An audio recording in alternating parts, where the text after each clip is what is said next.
کلمۃ طیبۃ کشجرۃ طیبۃ اصلها ثابت وفرعها فی السماء. سبحان اللہ.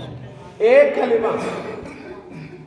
علامہ نصر الدین صاحب میں نے ایک حدیث پڑھی، رسول کریم صلی اللہ علیہ وسلم ارشاد فرماتے ایک نیکی خالص، ایک خالص نیکی صحیح زبردست ایک نیکی، اس کی چمک 14ویں رات کے چاند سے زیادہ ہے. ایک نیکی کی چمک کتنی نیکی؟ ایک نیکی 14ویں رات سے زیادہ روشنی اس کو. اور ایک حرف قرآن کا پڑھے تو کتنی نیکیاں ملتی ہیں؟ 10. تو گویا تم 10 نیکیوں کی چمک جمع کرو. 10 بار حضرت امام بخاری جب اندھے ہو گئے نا، نظر چلی گئی، امر نے دعا کی یا اللہ میرا پتر نہ ہو گیا، اس کو نظر دے دی. اللہ نے حضرت امام بخاری کی نظر بحال کر دی امام کی دعا سے. جب نظر بحال ہوئی اتنی تیز نظر ہو گئی کہ چاندنی رات میں آپ حدیث پڑھ بھی لیتے تھے، حدیث لکھ بھی لیتے تھے. سبحان اللہ. یہ جو آنکھ ہے، یہ آنکھ اندھیرے میں نائٹ ویژن بھی ہے. یہ آنکھ رات میں بھی دیکھتی ہے. لیکن آنکھ کو تم نے گندا ہی بڑا کر دیا، اس کو صاف کر آنکھ کو. اور یہ سرمے سے صاف نہیں ہوگی، یہ پانی سے صاف نہیں ہوگی، یہ اچھا ڈراپ آنکھ میں ڈالنے سے یہ صاف نہیں ہوگی. جب تو اللہ کے خوف سے یا اس کی محبت سے روتا ہے پھر آنکھ چمکنے لگتی ہے، سبحان اللہ، پاک ہو جاتی ہے، ستھری ہو جاتی ہے. فرمایا وہ جو درخت ہے ایک کلمہ کا، ایک کلمے کا جو درخت ہے اس کی جڑیں 7ویں زمین کی تہ تک جڑ چلے جاتی ہیں. یہ جو درخت گرتے ہیں نا ان کی جو جڑ ہے وہ زیادہ گہری نہیں ہوتی، تو درخت گر جاتا ہے. جی درخت کیا ہوتا ہے؟ گر جاتا ہے. اور جس درخت کی جڑیں گہری ہو وہ گرتا، وہ نہیں گرتا ہے. تو فرمایا اچھا کلمہ طیبہ یعنی اچھا کلام.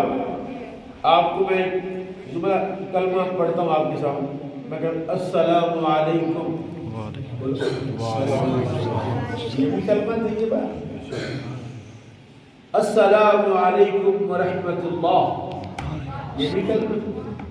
السلام علیکم ورحمۃ اللہ وبرکاتہ، یہ بھی کلمہ. اور فرمایا ایک کلمہ اس کا ایک درخت اللہ لگاتا ہے جس کی جڑیں 7 زمینوں کی تہ تک گئی ہیں اور اس کی جو شاخیں ہیں ٹہنیاں ہیں وہ 7ویں آسمان سے بھی اوپر گزر گئی. سبحان اللہ. سوچو جو بندے کہتے ہیں نا ایک سبحان اللہ کے تو جنت میں درخت لگتا ہے، میں کہتا ہوں قرآن تو کہہ رہا ہے ایک کلمے سے آپ کا نیکی کا درخت دنیا میں لگ جاتا ہے. سبحان اللہ. 2 کلموں سے 2 درخت، 4 کلموں سے 4 درخت. سبحان اللہ. جی وہ ایک درخت لگاؤ، سموک بہت ہے، کہتے سموک کا علاج ہے یہ جو دھند ہے اس کا علاج ہے درخت شجر کاری. اور یہ جو غربت اور تنگ دستی اور یہ جو حالات کی تنگی اور بلوں کی زیادتی اور تیل کا مہنگائی ہونا، اور اس کے ختم کرنے کے لیے بھی نیکی کے درخت لگاؤ، اللہ تمہاری مہنگائی کا خاتمہ کر دے گا. ٹینشن ہی ختم ہو جائے کہ بل زیادہ آیا تھوڑا ہے. یہ قرآن کہہ رہا ہے، میں نہیں کہہ رہا. اللہ کہتا ہے اصلها ثابت وفرعها فی السماء،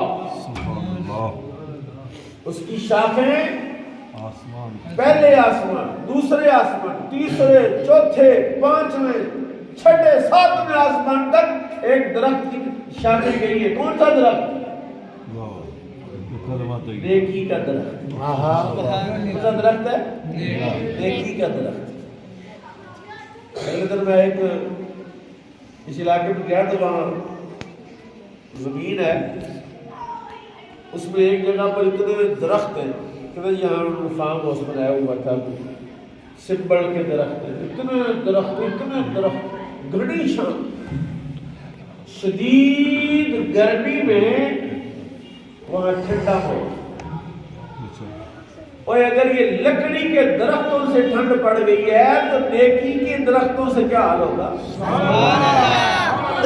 کیوں نہیں سمجھتے اس بات کو؟ یہ قرآن کہہ رہا ہے, قرآن کہہ رہا ہے. اب سنو قرآن کہہ رہا ہے تُؤْتِي أُكُلَهَا كُلَّ حِينٍ بِإِذْنِ رَبِّهَا. اور جو درخت تم لگاؤ گے اس کو ہر آن پھل پڑے گا, اور صبح سے شام اللہ کے حکم سے پھل کھاتے رہو گے, وہ پھل ختم نہیں ہوگا. مثلا آپ صبح سحری میں اٹھے, تہجد پڑھیں, قرآن کی تلاوت کریں, اشراق تک مسجد میں بیٹھیں, ذکر فکر کریں, ہے نہیں؟ آپ اشراق کی نماز پڑھ کے گھر چلے جائیں. کبھی اس درخت کو بھی محسوس کریں. یہ جو انوار ہے نا, نماز سے اپنی نماز پڑھی تو ایسے انوار ایسے آ رہے تھے جی. یہ میں تلاوت کر رہا ہوں, یہ میں گفتگو کر رہا ہوں, اور آپ اس کے انوار کو محسوس کریں. یہ انوار ہے جو دور تک جا رہے ہیں, آپ کے سینوں میں منتقل ہو رہے ہیں. اور اگر آپ میں سے کوئی بندہ ارادہ کر رہا ہے کہ یار میں روزانہ اچھے اچھے کلمات نکالوں گا اور اچھا کلام کروں گا, اللہ کا ذکر کروں گا, میرے آقا نے ارشاد فرمایا اللہ کا ذکر کرنے والے کی مثال اور غافل کی مثال ایسے ہے. غافل کی مثال ایک پت جڑ کے موسم میں خشک درخت کی ہے, اور ذاکر کی مثال ہرے بھرے درخت کی ہے. سبحان اللہ. اللہ بولو اللہ.